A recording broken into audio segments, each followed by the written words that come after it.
So it's starting to feel truly international now because we've got someone from New Zealand, a few people from Australia, and of course across the is it the Atlantic or Pacific? Alison, you know, Pacific Ocean. Pacific. Yeah, Pacific. We've got Gregory. So welcome everybody to the final week of the Prosperity Game. And today we're going to find out how everybody's gone over the last 28 days. And so firstly, I think I'll start with Gregory and Alison because this is their second time that they've played the game. So Alison, since you were the one that was behind the getting my act into gear and creating the app and doing it again, how was the game for you the second time around? Well, I loved having the app because that made it a lot easier to keep on track. But having said that, because I didn't actually get into the swing of how to use the app, it sort of fell away after the first 3 or 4 days when I was having to work things manually. And then you did some magic with the app. But by then I was so far behind, I found it really hard to catch up. So you're going to be thinking, what on earth is happening with you, Alison? But I'm going to start again in June. I'm going to, skin this cat one way or the other. And I'm going to start on the 1st of June again. And I'm going to be doing all the right things by getting the photos and uploading them. And because I am really passionate about this whole concept. And I'm very passionate about the purpose of the game. So I'm not giving up, Paul. I haven't been able to put anything in the last week because life's been busy and it's been really hard to catch up. But I am definitely going to do that. What happened? I don't know. Everything looks fine by me. So no, yeah. Everything went black with me. Anyway, I'm back. Yeah, so I'm definitely going to be continuing with a new start, if that sounds, if that makes sense. That does, and what I can do is I can reset the app for you, so you can start from scratch, or you can just keep going the way you want to go. The app has been automated now. I think the biggest problem we had with the app was people didn't know how to add the day and all of that. Yeah. So now you just hit a button and it will just add the next day for you. If you went back and you said, "Oh, I'm on day 23," and you just went 23, it didn't follow the sequence, and exactly. The app. But now you don't have the option. If you fall a day behind, well, you just got to hit 2 days in a row. No good. So I'm going to do that because my linear brain really loves to have a system, and when the system is all mucked up, it doesn't like that. Now I know that I'm in control of the story I tell, but I really just would love to have a fresh start and really get into the whole concept and the premise of what the prosperity game is about. Yeah, absolutely. It's a very powerful game if you play it. Yeah. If you play it every third or fourth day, well, it defeats the whole purpose. It's like going to the gym and hoping to get fit in 1 or 2 days. You really need to be consistent.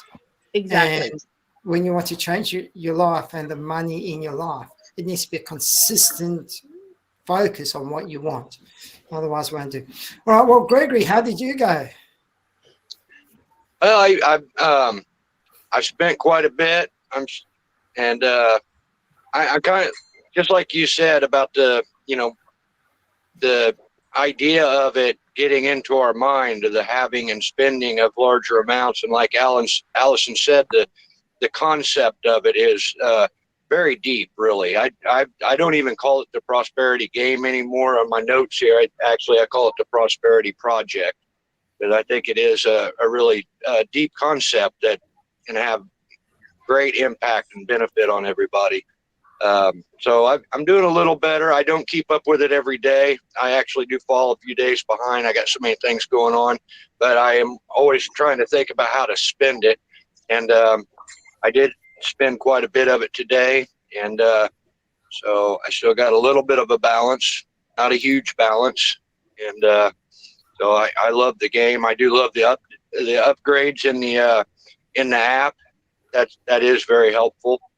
And it's just something that's very good on an ongoing basis. So I hope you do this all again, and we keep getting more and more people in it, because I think it's a great concept. Well, I'm happy to keep doing this now that the app's up and running. We can probably do it properly with the app, and so if you guys all vote for it, we can do it again. Well, and Alison's in. Hi, Anna. So glad to know that Smarter's in, Sally's in. All right, so we'll. Thank you. Do you want to start again from scratch, or do you want to just keep going? All right, so we'll start again from scratch. I'll probably do a few more tweaks to the app, but the app works really nicely now because you just go new day, $1,000 extra goes into there. I can't wait to speak to Anna because Anna's done something incredible with what she did a few weeks ago. I just love what you did, Anna. But I'm going to go to, I'll go to Slata. How are you feeling firstly? Are you feeling a lot better, Slata? Jury's out. Not that chipper. But I just wanted to say about myself is I would love to do the game again. Probably not ready to continue now because it just hasn't been, I haven't given it that focus. But I feel the same as everything what Alison and Gregory have said. I love the concept too, but it requires the time and mine slipped off the radar.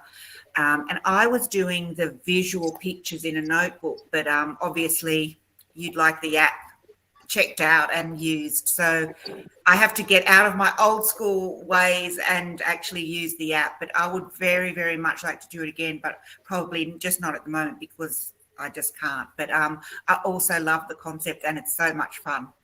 So that's all I really wanted to say. And I just wanted to come in and even though I haven't done it for 2 weeks, I just wanted to see how what everybody else is doing and how they're going. And also to say again, sorry, I will have to zone out at 5 to 8 today. No, that's okay. Well, whatever. Well, thank you for coming. And at least you got a little bit of a taste of what the game is about. And now that the app's, I'm not going to say it's foolproof, but hopefully everybody can use it.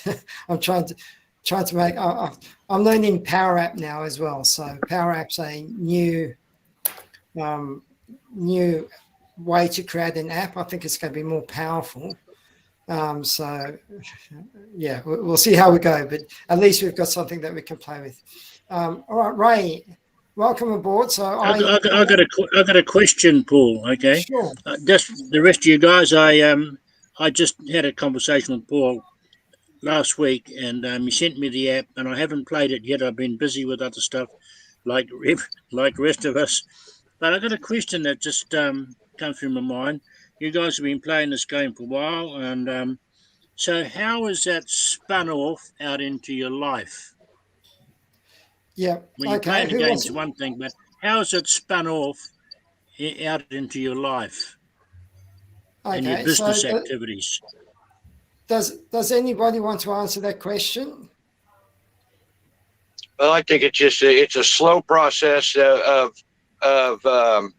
almost like reprogramming your brain or your mind around finance and the receiving of larger amounts and the spending of larger amounts and viewing money and wealth as a tool and an energy other than something that, instead of looking at, I want this, but I can't afford it, or I don't have enough. Now it starts to put into the mind the idea and concept of having more than enough, never having to worry about what the price is.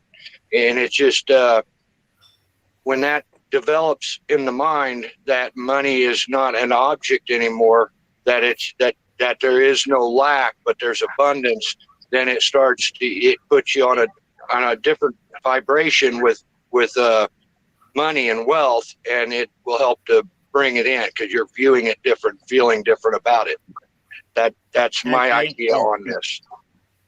That's good. And so is it spun off into your strategic thinking for business activities and things like that?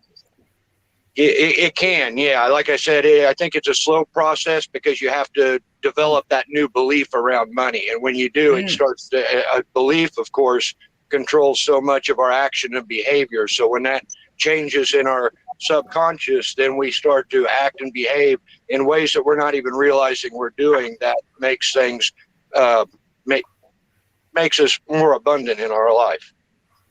If I'm saying that in a way that's understandable. Yeah, a little I bit more think- strategically thinking, right? But it Yeah, I sounds think it changes your relationship with money. So, Yeah. and overcome some of the limiting beliefs. I think it forces you to sort of have a look at some of those sort of things. And yeah, it's interesting what happens when you get into it, Ray. You just go, oh, and then, you just go through different emotions and realize, well, for myself, that lack mindset around money. And so it does change in every aspect, including your business. So what Gregory was essentially saying is what you put out is what you get back. So the thoughts that you think, if you're thinking powerful and positive money consciousness, that's what you're going to get back, but it doesn't happen overnight. If you're thinking poverty, exactly. lack, that's what you're going to get back. One of the things, Alison in there said, spot on, Gregory, the game shifts the energetic relationship connection between us and money. One of the first week in the first game, when everybody was talking about their experiences, and I think what Sally was saying, she kind of like felt guilty because she had all this money, and that was just a insight into her relationship with money. And how can you attract money into your life if you're feeling guilty about having it in the first place? So the game does also teach you your relationship with money. I have a little bit different experience as usual. You do, Anna, and we have to get to you with what you've done. But tell us your relationship, Anna. Yeah, so I don't particularly like. I'm very. I don't have a guilt of spending money. Like I'm very practical usually in spending money, and even with the app, I spend it in the practical way. So I've started adding by 1,000 every day, and I realized that's just not enough for me to get to what I need. So then, like through talking to Alison, Paul, Gregory, you guys encouraged me just to add a few mil, which I've done. And as a result, I was like, okay, what's next? I added a few mil, and I found a few projects which I wanted to do. And I literally, like we drove there, we've checked the site, that's it. It's all fictitious, but we were physically doing that. We went to a few open houses. We found 2 projects. One is the townhouse development. One is like the large, extensive renovation. And through the app, I bought them. And we made 2 offers in real life. And then we realized we actually don't have the money. So it's a bit of you go there, and then at a certain moment it's like, because I'm struggling to play with it. So, and I guess that's the whole purpose of the game, that you play it and you trick your mind. But when I do trick my mind and I go full way, and here you go, now is the moment when you actually put the money on the table, what happens? You know? And I love the fact that you went back and you put $4 million into your account, and you went out and you did what you did. As I said, there's no rules to this game. There's no reason why you couldn't do that. And for your mind to get around, and think of it this way: if you have a look at a golfer, he doesn't go up and just take a swing at the ball. He practices it in his mind first. You know, as you said, you put $4 million, and in your mind, you practice doing those 2 projects. And you literally just said it. You put in 2 offers since 2 real offers in the real world. So in your mind, it was like taking that practice golf swing before you actually went out and hit the ball. So another thing which I've done, I've kind of thought, okay, as we've discussed, like we all have certain limiting beliefs, right? And every time I think, okay, I'm gonna get those projects, I'm gonna get eventually profit from those projects. What's next? The next is the next project. And it's all in my mind was a roll of the projects. And at certain moment I thought, okay, what if I own as much as I need to own, and money is still coming in amounts which I don't need to spend anymore, and I probably don't want to have more projects because it becomes like too difficult to manage, or even with the management, like it becomes not what I want. So I went for a run, and I kind of was mulling in my mind, what would I spend it on? Because eventually you need to give it back to the world, right?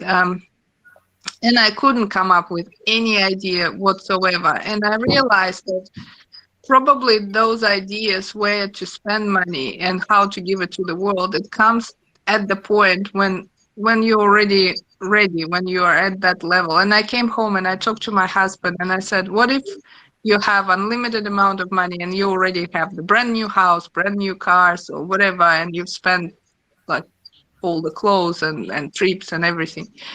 And he said, how I will spend all the money on the research, on the health research and food and all of that. I was like, here you go. If I would have unlimited amount of money, I would just give it to my husband and he would know how to spend it. That's it. The problem solved. I should be Because married I to do you. believe in what he pitches, like he has great ideas and I love it.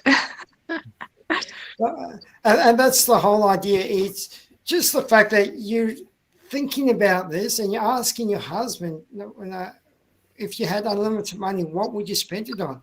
All of a sudden, you're changing what you're thinking about. And that's really the whole idea of this game, is to change what you're thinking about.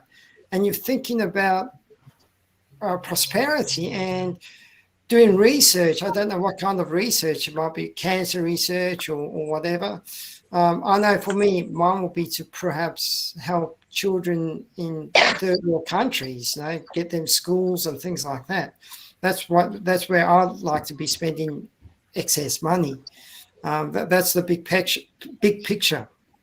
Alison said, hire somebody to manage the project. So when you've got to do this, eventually you will get to the stage where the money becomes overwhelming, where you do need somebody to manage the money for you. You can build an empire and create a charitable foundation. Alison, go outside the box. The usual limitations of our thinking. And Sally said, a good accountant. So let's get to Sally. Sally, you've done the game twice in a row. I know that you had a massive learning in the first game, and you're on mute. You're on mute, Sally. Okay, yeah, you. Sorry. The first one, it was in the first 2 weeks. I had this massive sort of like aha moment of my relationship with money. And so this second time round, the app is really good. And so, like the others, it hasn't been daily, but have caught up with it all. And what I was reflecting upon is that I found it affirming myself it's okay to spend money and spend it on myself and the family and that sort of thing. So I just found it, I could keep doing that and that's okay. And it wasn't coming from a selfish place. It was just like, it's just stuff that needed to be done, and things like a health retreat where you can go and de-stress. I think that's really important, mental health stuff. I spent a lot of money this time around on mental health sort of stuff. So I've just found it a lot easier, and in the sense that I don't feel like I have to give it away, so to speak. It was almost like get myself sorted first. Ali and I in our group talk about a lot about putting the oxygen mask on yourself and getting your backyard sorted before you can help anybody else. So I found I've done a lot more of that and being okay with that, affirming myself that that's okay, because then I can set myself up to help other people. So like you, I wanted to help kids. I paid for some school fees for kids to go through private school and, things like that. So that was really helpful. But this time round, I just found it's okay to spend it on myself because I'm just sorting myself out first, particularly on the mental health aspect, looking after, Like Slaughter and I are talking about going on retreats because we really need that to be able to navigate with what's going on at the moment. So, yeah, I found a lot more self-care was spent this time around.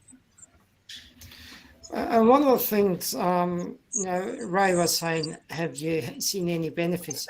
Now, I know this has been a project that's been quite a while, but Sonic's actually come out with her own clothing range, which I'm sure she's wearing right now. yes. And flashing her boobs again. And I mean, she literally, was it last week, got her Made in Australia tag and all that. So I've she's got invested- a first shipment. Yeah, and all of the money with Prosperity was channeled into the clothing stuff, into marketing, into production and that sort of thing. And I thought, once again, I'm setting myself up so that I can be okay to, for myself, but also then to be a better person to work with other people or to give back. Because I think giving back or paying it forward was something that came through this time. I really liked the idea of paying it forward. So I did lots of things like in Dreamweaving, bought some people places and, putting kids in through private school. Yes, paying it forward I found really good because it comes back to you tenfold. Because you're putting it out, not expecting anything back.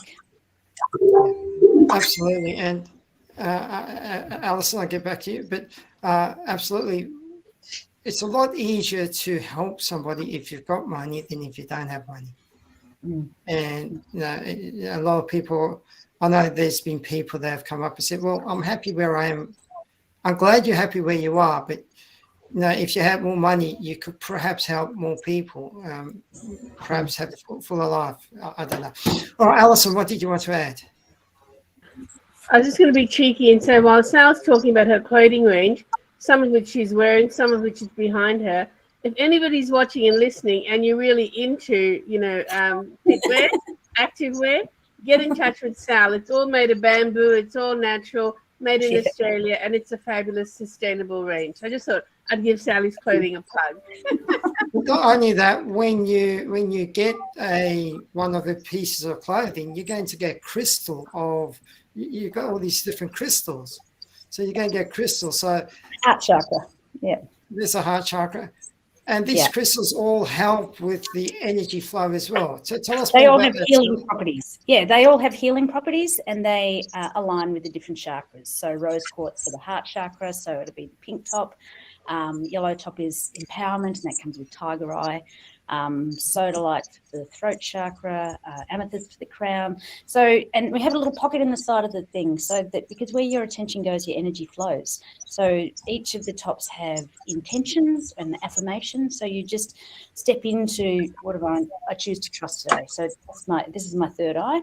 So trust my intuition, trust my inner knowing, and amplify that by hanging onto your crystal or putting it in your pocket. So throughout the day, your thoughts and your focus goes into those intentions and affirmations. So just to fuel your energy behind that, because it's all about dressing with intent. If you're going to wear clothes, may as well make them powerful. So hence it's called empowered clothing. Are you thinking of coming out with a men's range? Yes, I'm working on some sneaky little hot pants at the moment, and I'd love you to No, not for the gays, for normal men. yeah, we'll accommodate the pouch. All right, look, we've got a few minutes. Does anybody have anything, any final words to say? I might just say my goodbyes, and I'd love to catch up in the future. Thank you, Paul. Thanks, Lada. Thanks so much. Yeah, okay, bye. Gregory, did you want to say something? No, I just waving goodbye. All right. I do like what you said earlier about having the money to be able to do things for other people. There's one of the common phrases that go around, at least when I was growing up, is money is the root of all evil. Well, first of all, that's not even the whole line. It's the love of money is the root of all evil. But I always like to ask people like that, well, what does poverty help? What poverty doesn't relieve any misery. It doesn't. If you are in poverty and you see someone you care about going through something, all you can do is suffer with them, because you have nothing to give, to help, to work with. So I actually see it as an obligation that we all have to ourselves to be prosperous And then, of course, paying it forward, helping other people and being able to help other people, because we can't help anybody if we don't have anything ourselves. So I don't believe in that whole idea that circulates around society, at least here. I don't know how it is in Australia, but that's a common saying. And it's just, it's terrible. Yeah, I can tell you, Gregory, that you mentioned that if someone doesn't have like enough money and someone else going through something, there is nothing to give. I don't think it's through my experience, through my recent experience, I can tell you that some people who don't have anything at all, they're the most generous. And actually, through my current experience, I found out that the generosity and money have nothing in common. Yeah, I know what you're saying there, because if you have a look at a homeless person, they are very, very generous. They will give anything they can. So I have seen that as well. I suppose one of the things I want you to think about is if you believe in a God, or if you believe in a creator, or if you believe in something bigger out there, the question you've got to ask yourself is, does that spiritual being or entity or whatever, does that want the best for you or the worst for you? And if the answer is the best for you, well, what is the best for you? Is it to be in poverty or to be experiencing the fullness of life? And I suspect it's probably to experience the fullness of life. And I think that we're all making decisions to experience the fullness of life. It's just that we've been brought up into a society where we've been taught poverty and believe poverty and money's evil and all that, where in actual fact it's not money. It's like a gun doesn't kill you. It's the person pulling the trigger that kills you. So, having a lot of money will just expose what type of person you really are. Okay. All right. So, look, I think with that, congratulations, everyone. We got through. We're going to start again. Do you want to start next month? All right. So we'll start next month. Do you want to do it the same time? 7:30 on Tuesday mornings. All right. Yeah. Okay. I'll reset everybody's app, and then we can get it going properly this time with the app. All right, then, guys. It's been a pleasure. I will see you all next week on Tuesday for week 1 again. So, Thanks, Paul. Lovely Thanks. to Bye, see everybody. everyone. Good to see you, Bye. Ray. See you next week. Ciao. Bye.